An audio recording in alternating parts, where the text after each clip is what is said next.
Hello दोस्तों।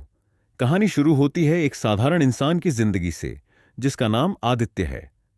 आदित्य एक आम व्यक्ति था जो मेट्रो सिटी में रहता था और कॉरपोरेट जगत में काम करता था। उसकी जिंदगी में सब कुछ बाहरी तौर पर सही था। अच्छी नौकरी, शानदार कार और अच्छी सैलरी।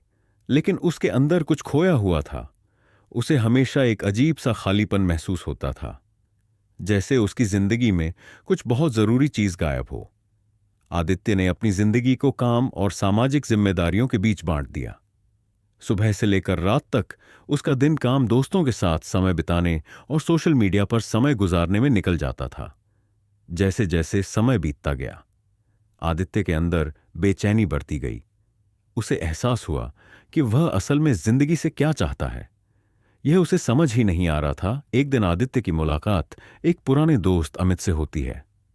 अमित की जिंदगी पहले आदित्य जैसी ही थी, लेकिन अब उसकी जिंदगी पूरी बदल चुकी थी।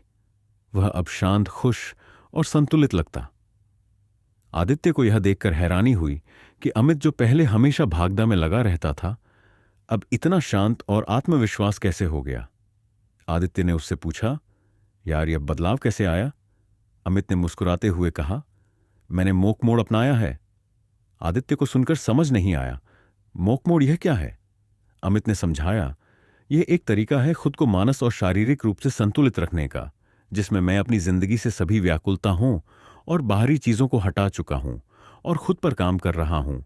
आदित्य को यह सुनकर दिलचस्पी हो गई, लेकिन यह कैसे किया जा सकता है? अमित की बातें सुनकर आदित्य ने भी मोक मोड़ अपनाने का फैसला किए। वह जानता था कि यह आसान नहीं होगा, लेकिन उसने ठान लिए। उसने सबसे पहले अपने फोन को किनारे रख दिया, सोशल मीडिया से दूर रहना शुरू किया और सुबह सुबह ध्यान लगाने बैठ गए। पहले दिन तो बहुत मुश्किल था। दिमाग में हर तरह के ख्याल आते रहे। क्या मैं सही कर रहा हूं? क्या मैं दोस्तों से दूर हो जाऊंगा? लेकिन जैसे जैसे दिन बीतते गए, आदित्य को समझ में आने लगा कि यह भटकाव तो सिर्फ उसके मन का खेल था। धीरे धीरे उसने महसूस किया कि वह उन व्याकुलताओं से छुटकारा पा रहा है जो उसकी जिंदगी को उलझा रही थी। मोक मोड़ के दौरान आदित्य का संघर्ष असली उसे दोस्तों और परिवार से दूर रहना पड़ा। वे लोग जो उसकी दिनचर्या को समझ नहीं पा रहे थे। जब दोस्तों ने कहा, तू हमें भूल गया क्या, तब आदित्य के अंदर एक द्वंद्व पैदा हो। वह खुद से ही सवाल करने लगा, क्या मैं सही कर रहा हूं? लेकिन उसने खुद को संभाला। उसने ध्यान करना जारी रख। उसने अपने मन की बात सुननी शुरू की और अपने अंदर की भावनाओं और विचारों पर ध्यान देना शुरू किए। और धीरे धीरे उसे अपनी असली ताकत का एहसास हुआ। उसे समझ में आया कि असली खुशी और शांति कहीं बाहर नहीं, बल्कि उसके अंदर। कुछ महीनों बाद आदित्य की जिंदगी में वह शांति आई जो उसने कभी महसूस नहीं की थी। वह हर रोज जल्दी उठने लगा, ध्यान और योग करने लगा। अब उसे बाहरी चीजों में कोई रुचि नहीं रह गई थी। फोन, टीवी, सोशल मीडिया सब उससे दूर हो चुके। आदित्य अब अपने अंदर की शक्तियों को जानने लगा। उसे समझ में आया कि मोक मोड़ सिर्फ एक तरीका नहीं, बल्कि एक नया जीवन दृष्टिकोण है। शासन, आत्मनियंत्रण और ध्यान की ताकत ने उसकी जिंदगी को एक नई दिशा दी। जब आदित्य ने इस सफर की शुरुआत की थी, तब उसे नहीं पता था कि उसकी जिंदगी इस तरह से बदल जाएगी। उसने सोचा भी नहीं था कि वह अपनी जिंदगी को इतनी गहराई से समझ पाएगा। अब उसकी जिंदगी में शांति थी, स्थिरता थी और सबसे बड़ी बात, खुद को जानने का एक अद्भुत एहसास। वह समझ गया कि असली खुशी और सफलता बाहरी चीजों में नहीं, बल्कि हमारे अपने अंदर होती।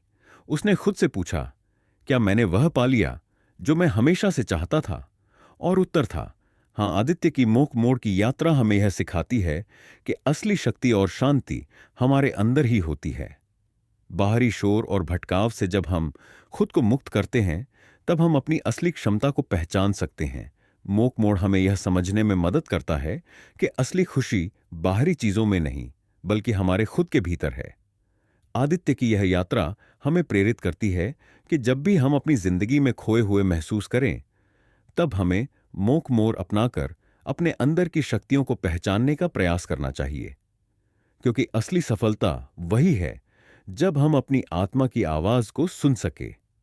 मंक मोड़ किताब का उद्देश्य उन लोगों को प्रेरित करना है जो अपने जीवन को नई दिशा देने की कोशिश कर रहे हैं, ये किताब हमें सिखाती है कि कैसे हम अपने जीवन के लक्ष्यों को प्राप्त करने के लिए एक साधु की तरह ध्यान केंद्रित कर सकते। लेखक के अनुसार मंक मोड एक ऐसा जीवन जीने का तरीका है जिसमें हम अपने पर्सनल डेवलपमेंट पर ध्यान केंद्रित करते हैं और डिस्ट्रैक्शंस को छोड़ते हैं। किताब को आसानी से समझने के लिए हमने इस समरी को 8 अध्यायों में विभाजित किया है। तो चलिए शुरू करते हैं। अध्याय 1, साधु की सोच। साधु की सोच एक अद्वितीय और अनुशासित दृष्टिकोण है जो हमें अपने लक्ष्यों के प्रति केंद्रित रहने में मदद करती है। लोग अपने जीवन के हर पहलू में संतुलन और स्पष्टता को महत्व देते हैं। वे बाहरी प्रभावों और विकर्ष से दूर रहकर अपने आंतरिक शांति और एकाग्रता पर ध्यान केंद्रित करते हैं। साधुओं की यह सोच उनके लक्ष्यों को हासिल करने में उनकी मदद करती है और हमें भी इस तरह की सोच अपनाने की आवश्यकता है। साधु अपने समय का सर्वोत्तम उपयोग